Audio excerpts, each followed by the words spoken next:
Калі яшчэ, скажем, не будут вызвалены все политзаключенные? Да, я думаю, что форум выконал свои мэты.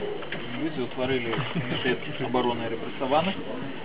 Были запланированы практичные кроки, як, наприклад, розміщення в інтернеті інформації про політв'язнів, про те, що серед вірастейської аудиторії з закликом висилати до їх листи, висилати передачі, це шмат уже обмірковувалося, так само розповсюдити інформацію про політв'язнів. Я сподіваюся, що це буде зроблено незабаром.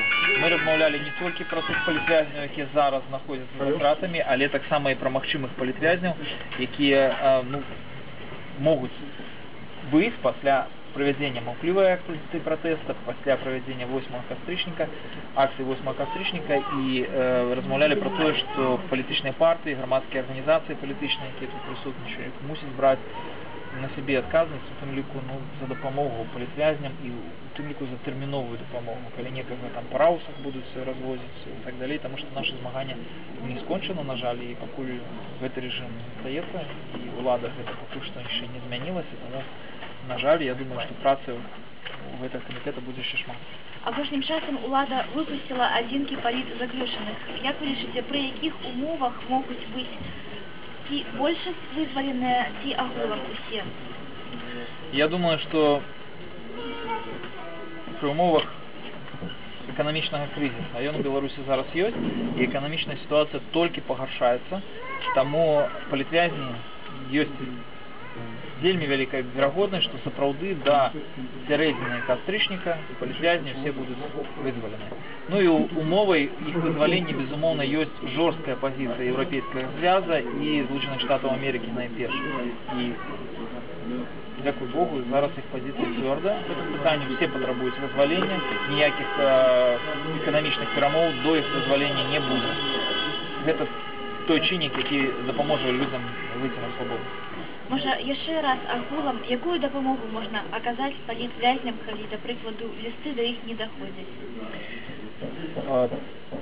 Першае, што можна зрабіць, дасылаць лісты, паштоўкі. Калі яны не даходзяць да палітвязняў, яны даходзяць да калоніі, кіраўніцтва калоніі. І гэта калі яны даходзяць да палітвязняў, гэта маральная ім падтрымка. А от для кіраўніцтва калоніі гэта для іх маральны ціск. Калі людзі ведаюць, што тых вязняў, якія знаходзяцца ў гэтай калоніі, ведаюць, памятаюць, сочаць за тым, што адбываецца. І часта ад мясцовага кіраўніка калоніі залежыць стаўленне да палітвязня канкрэтна. Альбо ён будзе там сціснуць, здзекавацца з яго, альбо ўсё ж такі ён будзе паважаць і неяк больш паважліва і карэктна ставіцца. Таму лісты — это першае, самае простае, самае патрэбнае. Пасылкі, паштоўкі, таксама можна аказваць матэрыяльную дапамогу і сем'ям, і палітвязням. Апроч таго, можна распаўсюджваць інфармацыю пра палітвязняў, казаць, за што сядзяць гэтыя людзі, што яны не асуджаны несправядліва, і распаўсюджваць інфармацыю сярод жыхароў Берасця і іншых гарадоў. Многія людзі нават не ведаюць, на жаль. Беларусы не ведаюць, што ў нас ёсць палітвязні. І гэта трэба мяняць. Ну вось так. Гаворка шла зараз яшчэ пра 8 кастрычніка. Ці магчыма там выдвигаць нейкія такія патрабаванні аб вызваленні палітвязняў? Ці можа гэта стаць галоўнаю мэтаю сходу? Галоўнае, гэта будзе адной з мэтаў сходу. І сёння якраз гучалі такія меркаванні, і адзінадушныя былі ўсе прадстаўнікі палітычных сілаў, якія сабраліся тут, тое, што 8 кастрычніка вызвалення палітвязняў мусіць быць адным з асноўных патрабаванняў. Гэта не будзе адзіным патрабаваннем, таму што гэта сацыяльная акцыя пратэста, і, безумоўна, там будуць патрабаванні, звязаныя з выйсцем Беларусі з крызіса эканамічнага у тым ліку. Але пытанне палітвязняў будзе адным з самых важных. Далее, Александр Григорьевич недавно пригласил оппозицию сесть за стол переговоров. Я хотел узнать, обсуждали ли лидеры оппозиции в Минске возможность сесть за стол переговоров и на каких условиях? Безумоўна, мы абмяркоўвалі пытанне перамоў. І я нагадаю, што Лукашенко не казаў пра перамовы, ён казаў пра круглы стол. На круглым столе можна размаўляць пра што заўгодна. А вось мы адзінадушныя лідеры практычна ўсіх прадстаўнікі буйнейшых палітычных сілаў сказалі пра тое, што мы настоім на фармаце прамых перамоваў, не проста круглых сталоў для абмеркавання чаго-небудзь, але перамоваў з уладай па конкретных темах.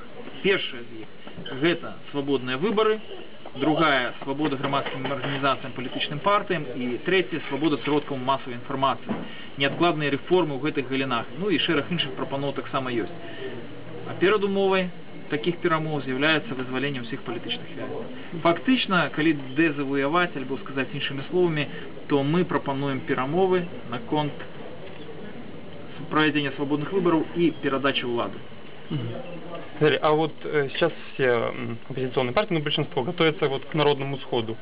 Но вот что будет дальше, после народного схода? Пока никто как бы так далеко не заглядывает. Видите, народный сход это просто одна з масовых акцій, які абсолютно зрозуміло, що їх потрібно проводити, вони мусять бути регулярними, особливо в таких умовах, як наші.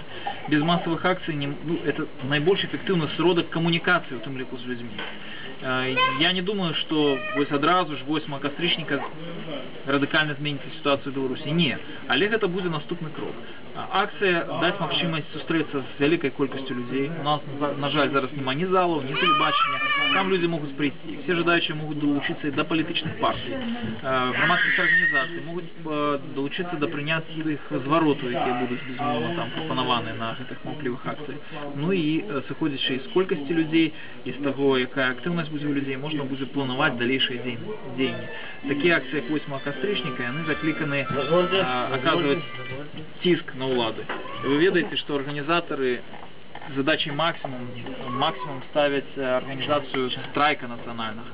Для того, как национальный страйк организовать, треба, каб у нас на кожном заводе, на кожном предприемстве белорусском были люди, альбо хотя бы 3, 4, 5, 10 человек суполка, которая готова была стать организаторами этого страйка. И вот как раз акция 8 кастрычніка это сродок таких людей набрать, принамсі. На сегодня, на жаль, не у всех заводах есть. На всех заводах такие люди. Повеличить колькость людей, может быть, подрыхтовать национальный страйк в упадку, коли улада как раз не пойдет на перемовы с оппозицией и не пойдет на свободную. Ну, у меня последний вопрос. То есть, понятно, что демократическая общественность, она, в принципе, знает о народном сходе, и люди, которые демократически настроены, они примут в нем участие. А вот какая ведется работа над тем, чтобы привлечь людей, которые, в принципе, и власти не доверяют, но еще оппозиции, ну, как бы, мало знают. Какая вот работа ведется в этом направлении? Ну, збираються, по-перше, зараз уже збор підписів іде в Сарожихару, Мінська, я думаю, в інших городах так само. Їм пропонується поставити підпис, ну, як стати ініціаторами цієї акції. Такі підписи збираються, розповсюджується інформація, досить велика кількість для Білорусі, інформація про цей сход. Значить, улетки, люди можуть почитати їх, могуць пачытаць пра гэта ў інтэрнэце. Шмат робіцца заяў, прэс-канферэнцыі слова з гэтай нагоды. Ну, вось інфармацыйная праца і прапанова людзям стаць самімі ініцыятарамі гэтых сходаў, вось гэта асноўныя Спасибо. Дякую вам. Спасибо, интересно. Спадзяюся, што хутка будзеце пры ўладзе тут.